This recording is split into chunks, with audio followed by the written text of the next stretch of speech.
Okay, so let's talk about genes in action. So remember in the previous chapters, we've already talked about the central dogma, DNA to RNA to proteins. But why do we have to make proteins again? I mean, we have 4 biomolecules. Proteins are just one of them. Well, proteins carry out these really important processes. And when our genetic code, our DNA, isn't made correctly, we don't make proteins correctly, and this can lead to what we call as mutations or change in that genetic code. So we're no longer processing everything like we were supposed to. Things are a little different. So, what does that mean? Our genetics, our DNA, which are found within our chromosomes. Remember, a chromosome is tightly compacted with DNA wrapped around histones and going from there. A mutation is when you have a change in that genetic material, that DNA, or the chromosome. The genetic material for the chromosomes or the DNA can be a little bit different. As we can see in the picture right here, not always is it exactly the way it's supposed to be. Sometimes we get a little change. Change can be a good thing, though, or it could be bad. So, what are some causes for mutations? Well, there's some accidental mutations where you just have a segment, like the red segment here, which gets changed a little bit. And then you can have some environmental factors called mutagens. These can really affect your DNA. Now, obviously, the picture up here is photoshopped, but with the right genetic code sequenced together with a splash of mutagen, could it happen? It's a good question. So let's look at some of these. We know one mutagen is cigarettes. Cigarettes has a ton of stuff in it. Arsenic, acids. It's really toxic for you. But have you ever known somebody who smoked for a long time and they never got cancer? They never really got any changes. In fact, they seem kind of unharmed. My grandmother is going to turn 100 years old this year. That's exciting, right? What if I told you she smoked for almost 40 years of her life? The only reason she stopped is because cigarette prices went up to $2 something a pack, and that was just outrageous. So she quit. Now, she quit, I believe, in the 70s, which is quite some time ago. She has no ill effects. Well, why is that? Well, yes, she had environmental exposure to this, and she went in through this ingestion process for it. Part of it's chance. Maybe it was the type of cigarettes that she was smoking. I couldn't tell you what they were. Some cigarettes have a higher rate than others. However, if you're exposed to cigarettes, you have an increased probability of developing things like COPD and cancer. Part of it's your genes. Some people don't have the gene that would trigger the mutation, while others do, such as the BRCA gene for cancer, for breast cancer specifically. So we do know that there are some genes that are a little bit less tolerant than other genes. So when you talk about these, we got to make sure that we are careful about the different mutagens that we can be affected to. Like if you're fair-skinned, you probably shouldn't go suntan and burn yourself. Every time you get an x-ray, even if it's a dental x-ray, you have to be careful. If you're getting 25 dental x-rays in a year, you're kind of more prone to that. Again, if you have the genetics, such as smoking cigarettes, eating processed foods, and even cleaners and cosmetics can cause it. It's all based on your genes and the carcinogens that you have. I think it's really cool, though, that we do know for sure viruses can change our genetic code. One of the vaccines that you can get is HPV. HPV wasn't around when I was in high school, but it's there now. And it's from the virus, the human papillomatosis virus, and it protects you against it. Now, there's multiple strands of this virus, and the vaccine doesn't protect you against all of them, but it does prevent the ones that cause cancer, cervical cancer, testicular cancer, crazy stuff. So, the effects of mutagens, there are many possible effects. One of them, it just changes the DNA code just a little bit. Some may have no effects, As we can see, these plants are still plants up here. They're just a little different. Look at this orange. Orange, pink. That happens. Some of them can be extremely harmful, like sickle cell anemia. This is a normal, beautifully circular hemoglobin cell. It carries oxygen right here and carbon dioxide. This is a sickle cell, shaped kind of like a canoe. It's been sickled. It's holding spots here. Oxygen and carbon dioxide don't fit really well there. It's kind of like riding this rapid ride called your bloodstream, and in the circle they can stay on, but they can't in the sickle. Some of these can be considered helpful, such as a hairless animal. If you have extreme allergies, why wouldn't you want a hairless cat or rat? Why not? And then others scare us. And one of them would be the COVID-19 one. We don't know what's really going to happen with the coronavirus, but every time it infects somebody else, it will change. We have several types of mutations: point mutations, insertions, and deletions. This is where a single point or single nucleotide is switched out. An insertion or a deletion is where we insert or delete a single nucleotide within the sequence, and that can cause some problems. As you can see here, we'll start with an insertion. So our ACT now becomes ACA, and now it codes for a different amino acid. The same with the deletion. It's ACT, T all of a sudden is gone, and now it's ACG. And with the substitution, it was ACG, G, and now it's ACTG. So sometimes these mutations don't lead to anything, because remember, we have 20 amino acids. There's multiple codons that code for these amino acids. So maybe it won't hurt, or will it? Let's find out. So this is what happens when we have these little mutations, and we're going to talk about each one of them. In a silent mutation, there is no effect. It didn't change anything. And then we have a missense and a frameshift mutation. And so we can kind of see a deletion, an insertion right here, and now we change what we have because we've inserted this one nucleotide. We've deleted a nucleotide, and we've actually created a stop codon in that place, which is a little scary if you think about it. Frameshift mutations are going to be your insertion deletions. Missense is when a codon, such as a new codon or codes for a different amino acid and replaces that, causing a mutation. This is an example of a silent mutation. We've inserted a different codon, but it still codes for the same amino acid. No harm, no foul.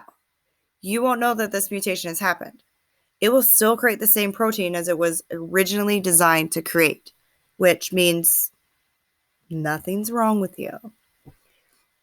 A missense mutation is a little bit different. In this one, we can see we have a replacement of a single nucleotide right here. It was an A, we replaced it with a C. But now instead of histone, it now codes for a different amino acid. This incorrect amino acid produces or manufactures a protein that doesn't work the same way as the original protein, which means there's a mutation there that could possibly be harmful. What others are not harmful. It's all about what was replaced. Let's look at a frameshift mutation. So if we can see here, we start with this amino acid, HIS, and then we go to serine, and then it goes back. Well, here we have a frameshift. So we're no longer starting with the C, we start with the A now. We've just shifted where we start. This is no longer our start codon. Our A is. And now because of that, our entire sequence is different. Because of a frameshift mutation, one single nucleotide being deleted can cause this frame shift, which means it starts somewhere new. We can also do it if it inserts it. And now you have an entirely brand new amino acid sequence. The polypeptide that is formed is no longer the same as the original one. Again, It could be extremely harmful, but maybe it's helpful. We also have a nonsense mutation. These are random stop codons put in. It's kind of making like a nonsense. Like it doesn't make sense just to stop it. So you might get 1 amino acid and stop, or 5 amino acids and stop. And then we already talked about insertion and deletion. So let's look at some of these. So right here we have a nonsense mutation. And now we have a stop codon in the middle of the sequence. Because the sequence is shortened, that actually can't form a protein. That becomes problematic because now it was making a protein that your body needed, and now it can no longer make that protein from that DNA sequence. The hope is that your body recognizes it, but sometimes it can't correct the error. So let's look at some other things. Let's look at an insertion. So when we have this insertion, this nucleotide is inserted, and then everything else in the chain changes. Again, an incorrect amino acid can lead to a different protein. Same thing with the deletion. We've deleted one letter out right here, and then the rest of the sequence is changed. The protein that can be made can be extremely harmful or it can be extremely helpful. The other one is chromosomal mutations. These guys are crazy, but there's 4 main types: a deletion, a duplication, an inversion, and a translocation. Gene rearrangement can be located on a gene and likely distributed. So let's look at this. These are the original strands here. In this strand, we deleted the B segment out. So now you have a shorter chromosome. All the genes that were located with on that segment are now gone. It's crazy. Here's an example of a duplication. The B segment is now doubled. So we have 2 of them. So now there's repeats of those genes. So now when you go and search for that, you actually can find more than what you actually needed. Those genes are always there. They're just found in 2 spots instead of 1. An inversion is where we actually take the sequence and it's flipping itself around. So, and now A is on the opposite end and B, F, C are over there. You can see too with this inversion, it comes with crossing over sometimes. So the E and the B have inverted themselves. The problem with this is we find our material, think of your chromosomes as like a huge filing cabinet. Each cell has its own filing cabinet. It's able to access its own genetic code, and it's able to find stuff because we are filing machines. Now somebody comes in and takes your whole cabinet and moves it somewhere else. And you have millions of sequences. It's hard for the body to find it. You might have all the genetic code for that protein. It has no way to access it. The other one is translocation. Translocation, again, occurs in crossing over. And if you can see within this, remember that happens in prophase 1. We can see that these 2 segments here, are D and E, are going to translocate or remove over to another I and J. This is a good way for genetic diversity. However, if you have inherited this translocated gene, you might be missing some genes. Possibly, maybe not. It all depends. So what are the effects on the genetic change? So mutations can be harmful, beneficial, or null and void. They're not going to do anything. Most are neutral. They don't hurt, but they may be passed on to your offspring. Mutations occur in gametes, are passed on to your offspring. However, mutations that occur in your individual cells, they're not passed on to your offspring because they didn't happen in gametes. As we can see here, this turtle has 1, 2, 3 heads. This calf has legs growing out of their back, which actually is pretty common. And this lamb has 1, 2, 3, 4, 5, 6, 7 legs. And the zebra just has some crazy stripes going in the wrong direction. Most of these, the zebra with its stripes may pass it on, probably not. But these 3 here probably will not have offspring. Therefore, they will not have the chance to pass that trait on. Even if they did have offspring, the cow that has the feet coming out of their back, which could be surgically removed, those won't get passed on. So what's inheritable and what's not inheritable? So we are eukaryotes, by the way. So we have germ cells and somatic cells. We should know that, just as we have autosomal chromosomes and sex chromosomes. Mutations can happen in any type of cell, germ or somatic. Only the mutations that occur within the germ cells are passed on to the offspring. So it is more probable that you are going to have a chromosomal mutation that occurs in meiosis pass a rare, crazy mutation onto your offspring. Mutations that are extremely dramatic are typically pretty rare, and most of the time they don't get passed on to the next generation. Or if they do get passed on to the next generation, they only last for one generation, mainly because a lot of times if they're too dramatic, they're fatal. Another type of mutation is cancers and tumors. Now, we've already talked about cancers and tumors, so we should already know those. But these are specialized cells within our body we have called oncogenes. Most of the time, the switch is turned off. But when the switch gets turned on, cell division rapidly grows and we lose control of how many cells can mutate. And the cells cause the body to form tumors. If we look here, we have a normal cell. Then we have a first mutation, a third mutation, and a fourth or later mutation, which then leads to malignant cells. So it doesn't happen in one mutation. It happens in multiple mutations. And for everybody, it's different. Your genetic code is different. Your proofreading is different. So some people will get cancer and be the healthiest people you know in the world. They can't help it. It's their genes. And other people who live these horrible lifestyles that you're like, oh, these mutagens are going to get this person, they may not be affected at all. That's just how it works. So we remember an allele, an alternate form of a gene, is passed on to our offsprings. We have previously learned that this. Again, Mendel, Punnett squares, we got alleles. Most new alleles are a result of a silent mutation. Remember, silent mutations are the ones that happen, but we don't really know, like, at all, because they're silent, because they still code for the same amino acid. So these new changes can cause some fluctuation, but a lot of times they could be helpful or harmful. We're not really sure why some are helpful and why some are harmful, and we don't know always why they're caused. We're still learning that part about it. We are very aware that certain things are mutated as they're given more genetic information, such as exposure to medications, to viruses, those things.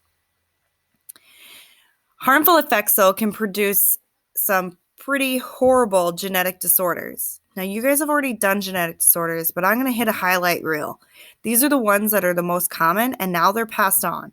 So they're not only within the somatic, but they're in the germ cells now of everybody. Sickle cell anemia is one. Sickle cell anemia is very common in African Americans. It is 1 in 5,000 of them, and it's basically where you have that sickling of the cell. This trait is passed down genetically. You lead poor circulation, pain, it can damage because you're not getting oxygen delivered where it needs to be. We have professional football players that are not able to play in Denver Stadium because of the low oxygen levels as you increase in elevation, and they have sickle cell anemia. TaySachs disease is very common in the people of Jewish descent. It's a recessive disorder and causes a defect in the enzymes in your nerve cells. So it causes a degeneration of your CNS, your central nervous system. Basically, your nerves are firing and not firing when they're supposed to be, and it's extremely painful. The myelin sheaths that surround your nerves, think of them as like the plastic that surrounds the electrical cord. And when you expose those nerves, the actual wires within the cord, it can shock things around it. Imagine getting shocked all the time, being in constant pain. A lot of these children die in very early childhood. Cystic fibrosis is another one. This is a very common among people of Western European descent. It is a recessive trait. This guy produces a crazy little enzyme, and basically it produces mucus that can build up in your lungs, your liver, your pancreas, and your digestive organs. This overproduction of mucus doesn't allow for electrolytes to pass very easily through, such as salts. So you can actually develop a shortness of breath. You can have problems breathing. You can be more susceptible to things like bronchitis, pneumonia, digestive problems, and usually you have a shortened lifespan. However, people with cystic fibrosis are now having children. They are living later into their life. So it's not something that is going to kill you in the first 40 years of your life, but you're probably not going to live into your 80s. Hemophilia is a recessive sex-linked trait. This was tied with the nobility in Europe for a long time, mainly men, because it is a sex-linked recessive trait. So it's passed on more oftenly to sons than to daughters. And basically, your blood doesn't clot. People with hemophilia can experience lots of transfusions. They don't stop bleeding like they're supposed to, so it can cause a medical emergency for them, and so it can be really problematic. Huntington's disease is a dominant trait caused by an abnormal protein. We see these holes that are found within the brain. They're actually degenerating or breaking that down. You don't necessarily know that you have Huntington's disease right away. It's a middle-aged disease. It comes on and it's very rapid. These large-scale genetic changes, we will have nondisjunction or polyploidy. A nondisjunction is a trisomy, such as trisomy 21. This is a failure for the chromosomes to separate during meiosis 1. Trisomy 21 is more prevalent in women over the age of 35, mainly because their proofreading system doesn't work the way that they should. In fact, you have a 1 in 70,000 chance of getting a nondisjunction when you have a baby below 25, but when you have a baby and you're over the age of 35, the average rate jumps to 1 in 200 chances of having a child with Down syndrome. Dramatic. Genetic testing of both the father and mother can tell your probability. We were genetically tested for Hayden and found out that when I had her at 35, that I had a 1 in 70,000 chance of having a baby with Down syndrome with my husband's genes, which was pretty good. Polyploidy is when we also have an abnormal condition where you get 2 sets of chromosomes. Klinefelter syndrome and XXX are also examples of this, and they can lead to abnormalities as well. And next time, we'll have gene regulation